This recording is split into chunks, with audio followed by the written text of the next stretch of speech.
मेरे प्यारे दोस्तों, मित्रों और साथियों, सादर नमस्कार। हमारे इस YouTube चैनल वीडियो में आपका स्वागत है।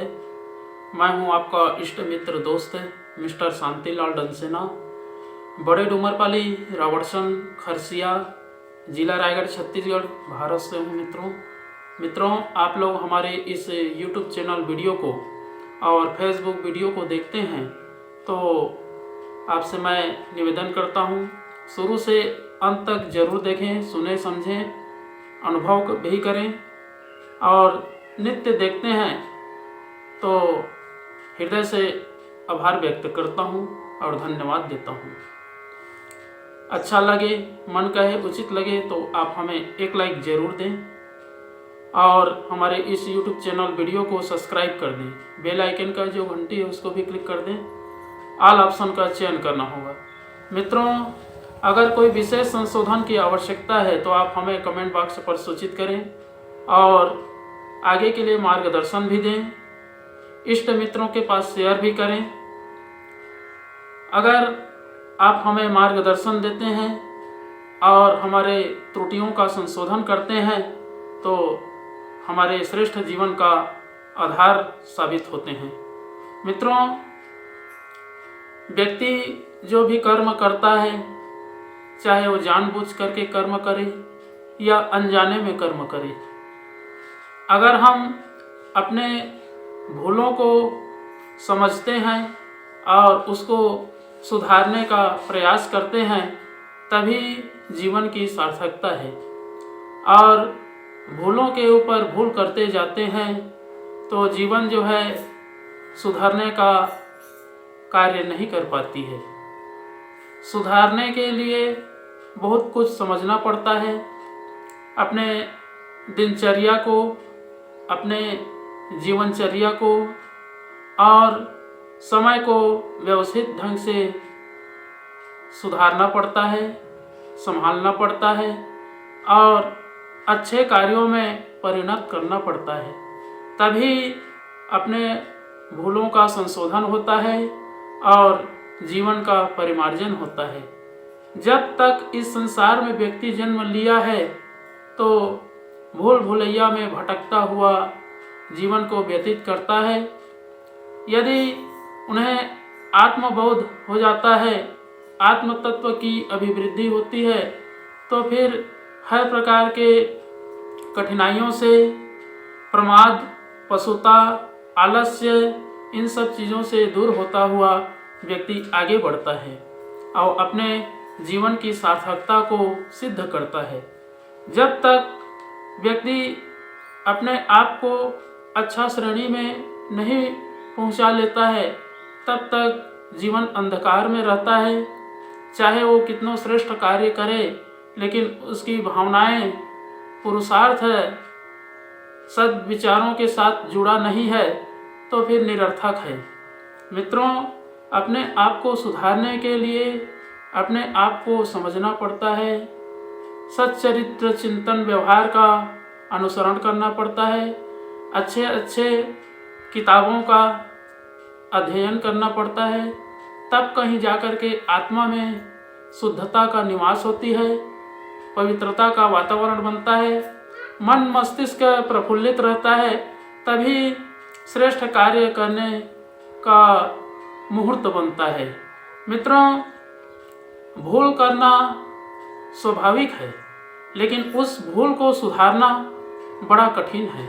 अगर हम कोई भी प्रकार के कार्य करते हैं और उसका संशोधन नहीं करते हैं, सही क्या है, गलत क्या है, तो फिर जीवन का अर्थ ही समझ नहीं आता है।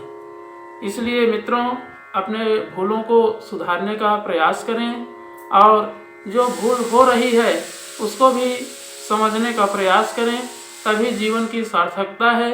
और मनुष्य इस पृथ्वी पर जन्म लिया है, सत्कार्य करने के लिए लिया है और अपने विचारों को, अपनी भावनाओं को शुद्ध, पवित्र, अच्छा बनाने के लिए उत्पन्न हुआ है। अगर हम अपने विचारों को, भावनाओं को शुद्ध नहीं बनाते हैं तो इस धरती माँ की, पृथ्वी माता की सिर्फ एक बोझ बन करके जीते हैं। धरती माता हमारी साक्षी है। अगर हम इनके साथ दुर्व्यवहार करते हैं, दुराचार करते हैं, दुष्प्रवृत्ति का आवरण लेकर के उत्पन्न हुए हैं, तो फिर धरती का बोझ बन करके रहते हैं और जीवन की जो यथार्थता होती है उसको भी समझने में सबसे बड़ी भूल हो जाती है। तो मित्रों, अगर इन सब चीज़ों को संशोधन करना है, अपने को जानना है, परखना है, समझना है, तो भूल नहीं करनी है और श्रेष्ठ विचारों को, अच्छे आदतों को, हर सत्य संस्कारों को अपने जीवन में बीजारोपण करना है। जब तक हम संस्कृति और संस्कार के साथ जुड़े हैं तो हमारे भावनात्मक भी विकास होता है और क्रियाकलाप भी शुद्ध होते हैं, जिस पर व्यक्ति चल करके अपने परम लक्ष्य को भी प्राप्त करता है और श्रेष्ठ जीवन का, समय का सदुपयोग करता है। तो मित्रों, अगर हमें सद्गुणी बनना है, सद्ज्ञान को प्राप्त करना है, श्रेष्ठ विचारों का अवगाहन करना है, तो हमें जितने भी युग पुरुष हैं, जो ऋषि मुनि, योगी, तपसी और श्रेष्ठ महात्मा हैं, उनका चरित्र चिंतन, व्यवहार का अनुसरण करना होगा, तभी जीवन की सार्थकता होगी। मित्रों, जब तक हम अपने गुण और दोष को देखने में ईमानदारी और सच्चा दृष्टिकोण रखते हैं, तभी हमारा अस्तित्व और जो भूल होती है वो स्पष्ट दिखाई पड़ता है। तो इसलिए हमें आत्म अवलोकन करना, आत्म सुधार करना, आत्मा से जो स्फुरना निकल रही है उसको अनदेखा न करना व्यक्ति का धर्म है और परम कर्तव्य भी है। तो आइए मित्रों, मैं चाहूँगा अपने भूल को सुधारने के लिए, समझने के लिए कोई माध्यम है, आधार है, और वह है गायत्री महामंत्र। अगर हम गायत्री महामंत्र का उच्चारण करते हैं तो हमारे जीवन को एक नई दिशा मिलती है, दिशा बोध होती है, जिस पथ पर चल करके व्यक्ति अपने आप को समझता है और भूल के चक्कर में नहीं फंसता है और सुधारने का रास्ता प्रत्यक्ष दिखाई देता है। तो आइए मित्रों, एक बार गायत्री महामंत्र और एक बार संपुट के साथ में महामृत्युंजय मंत्र का उच्चारण मेरे साथ साथ में करेंगे।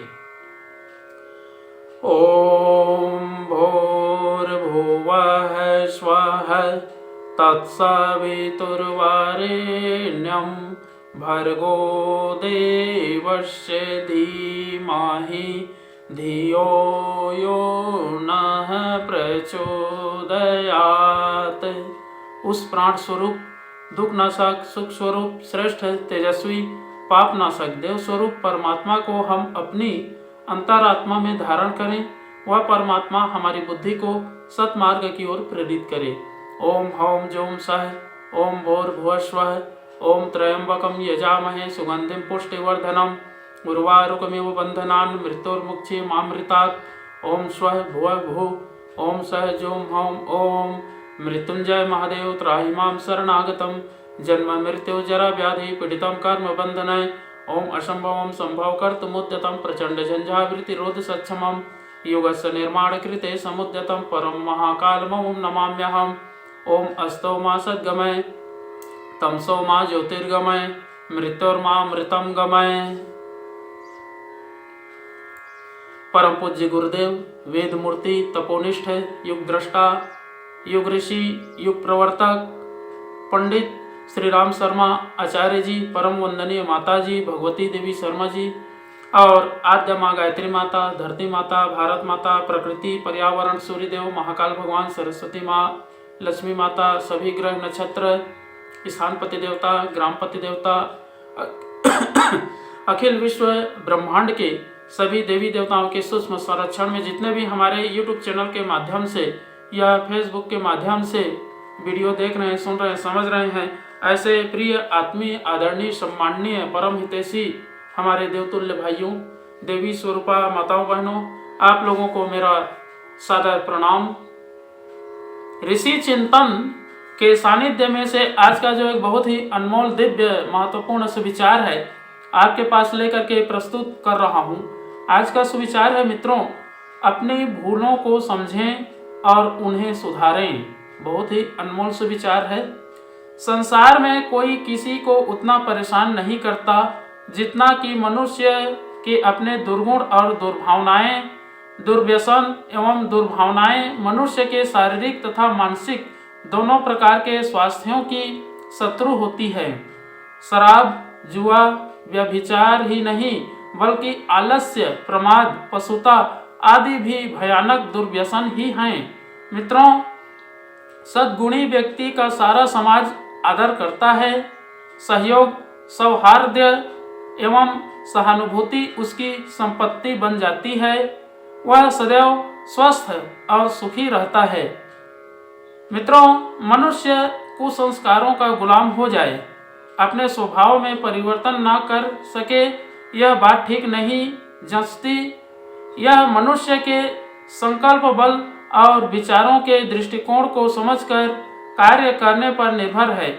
महर्षि वाल्मीकि, संत तुलसीदास, भिक्षु अंगुलीमाल, गणिका एवं अजामिल के प्रारंभिक जीवन को देखकर आखिरी जीवन से तुलना करने पर यह स्पष्ट ही प्रतीत हो जाता है कि दुर्गुणी और पतित लोगों ने जब अपना दृष्टिकोण समझा और बदला तो वे क्या से क्या हो गए। चाहिए संकल्प बल की प्रबलता। मित्रों, जब तक हम अपने गुण और दोष देखने में ईमानदारी और सच्चा दृष्टिकोण नहीं अपनाते, संस्कार परिवर्तन में तभी तक परेशानी रहती है। मनुष्य आत्म दुर्बल तभी तक रहता है जब तक वह आत्मविवेचन का सच्चा स्वरूप ग्रहण नहीं करता। बहुत बहुत धन्यवाद मित्रों। अगले बार नए विचार लेकर के नए वीडियो के साथ में आपके पास फिर प्रस्तुत होंगे। सादर नमस्कार।